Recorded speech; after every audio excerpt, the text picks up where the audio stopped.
মৌরি, কি এভাবে মুখ নিচু করে বসে আছো তুমি?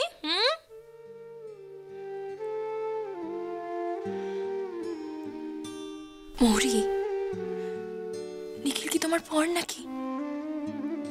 আর এত দ্বিধা সংকোচ কেন? তুমি তো তোমার বরের কাছে যাচ্ছ। আমি গেলেই ও কি আর আমার সাথে কথা বলবে রঞ্জনা? আমার মনে হয় না। আমি যা ব্যবহার করেছি ওর সাথে,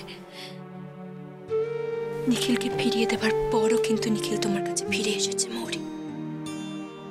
আর আর একবার ভরসা করে তুমি ওর কাছে যেতে পারছো না। আবার যে ওর কাছে ফিরে যাওয়ার আর বুক নেই রঞ্জনা। অনেক অনেক অপমান করেছি আমি ওকে। এখন ওর কাছে গেলেও যদি আমাকে ফিরিয়ে দেয়, আমি তো সেটা সহ্য করতে পারবো না রঞ্জনা। খুব খুব ভয় করছে আমার। মৌরি, মৌরি, আমি নিখিলকে বলতে পারি তুমি ওর কাছে যেতে চাও। ও আসবে এখানে? এখানে না এলে তোমরা অন্য কোথাও মিট করতে পারো, যেমন যেমন কোনো নিউট্রাল জোনে। ও আসবে? সামনাসামনি বসে আলোচনা করতে গেলে তো তোমাদের দুজনকে মুখোমুখি হতেই হবে। আর কি বলবে কি না বলবে সব আগে থেকে ভেবে যাবে মৌরি। এতদিন ধরে কিন্তু নিখিল অনেক ধৈর্যের সাথে তোমার জন্য অপেক্ষা করে গেছে। আমিও তো ওর অপেক্ষায় পড়ে আছি রঞ্জনা। মৌরি, রঞ্জনা, একবার আমি ওর সামনে বসে আমি সব কথাগুলো খুলে বলতে চাই। খুব স্বার্থপর আমি। আমার সন্তান আসছে, এই আনন্দটা আমি ওর সাথে ভাগ করে নিতে চাইনি।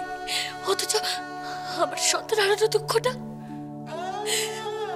আমি যার একা একা বইতে পারছি না রঞ্জনা, বইতে পারছি না।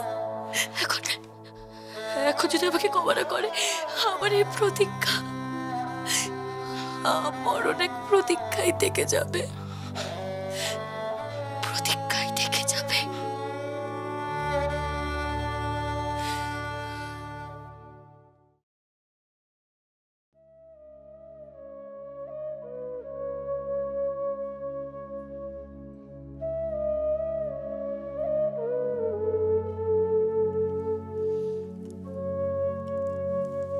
Aparna, I'm sorry. আমি তো বলছি I'm really sorry. আমি সত্যি ভুলে গিয়েছিলাম অপর্ণা। বুঝতেই পারলাম।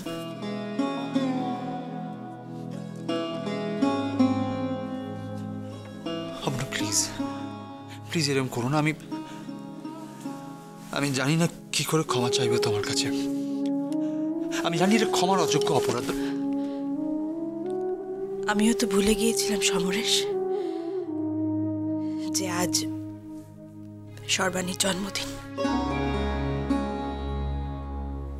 মানে কি ভাবছো তুমি? আমাকে সেই জন্য তোমাকে এয়ারপোর্ট থেকে আনতে চাইনি? ভাবো না, তুমি কি এখনো ছেলে মানুষের মতো অভিমান করবে? নিজেই জানতাম না সর্বাণীর জন্মদিন আজকে। আমাকে রঙ্গন একটু ফোন করে বাড়িতে ডাকলো, তাই এসে দেখলাম। আমি জানতাম না, ট্রাস্ট মি, আমি জানতাম না। তাহলে সমরেশ,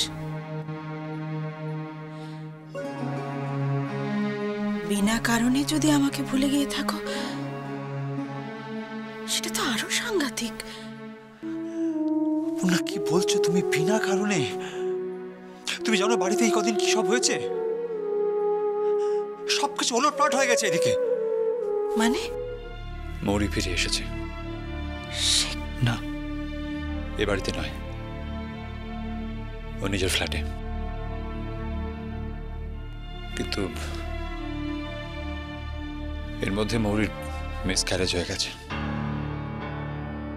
আর শুধু তাই নয়, তারপর এই বাড়িতে মৌরির আর নিখিলের ডিভোর্স নিয়ে কথা চলছে।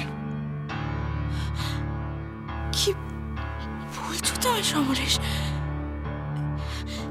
এত কিছু হয়ে হ্যাঁ গেছে। অপর্ণা, এত কিছু হয়ে গেছে। তুমি ফিরে সব জানতে পারবে, তাই তোমাকে ফোনে আর বলে নিব। তুমি শুধু শুধু চিন্তা করবে।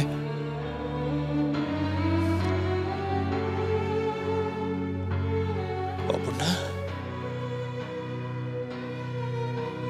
তুমি এরপরেও আমার উপর রাগ করে থাকবে?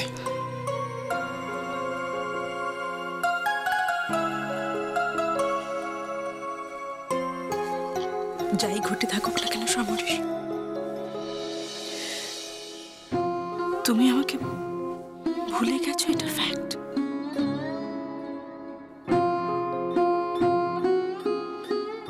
এতদিন পরে আমি দেশে ফিরলাম, অথচ তুমি আমার জন্য অপেক্ষা করছিলে না। তুমি এটা বলতে পারলে? আমি ভুলে গেছি তোমায়? এটা কখনো সম্ভব? তুমি জানো না অপর্ণা, আমি কিভাবে তোমার জন্য ওয়েট করেছি।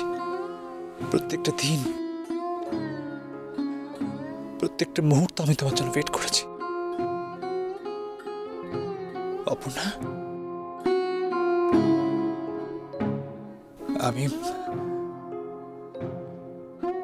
খুব মিস করেছি তোমায়। আমিও সমরেশ, আমি খুব মিস করেছি তোমাকে।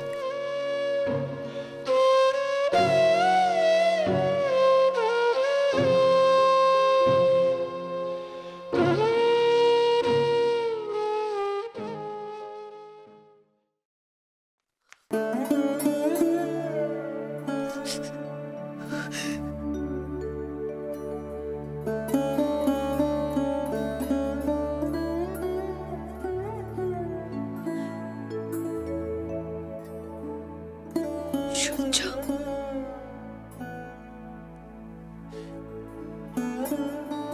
কি গো? দেখো, আমি ফিরে এসেছি।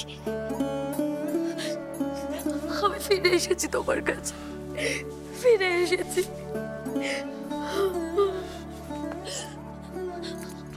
আমি ভুল করেছি, আমি বুঝতে পেরেছি আমি ভুল করেছি। আমাকে ক্ষমা করে দাও, প্লিজ ক্ষমা করে দাও। এই মন খারাপের ভার আমি আর একা একা সইতে পারছি না গো, সইতে পারছি না। বিশ্বাস করো, আমি কখন মন থেকে চাইনি, মন থেকে চাইনি যে পুচকু তোমাকে অস্বীকার করুক। এখন আমি জানি। কি জানো? আমার দোষ, আজ আমার দোষে আমাদের সন্তান আমাদের ছেড়ে চলে গেছে, ছেড়ে চলে গেছে। আমার দোষ।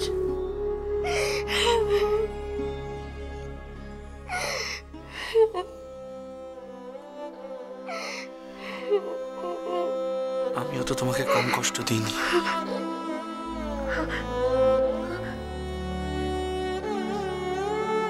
দোষ আমরা দুজনেই করেছি।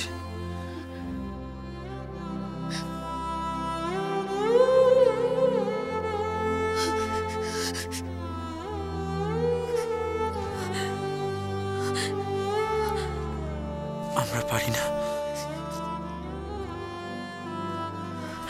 দুজনে দুজনকে ভালোবেসে সব ক্ষমা করে দিতে।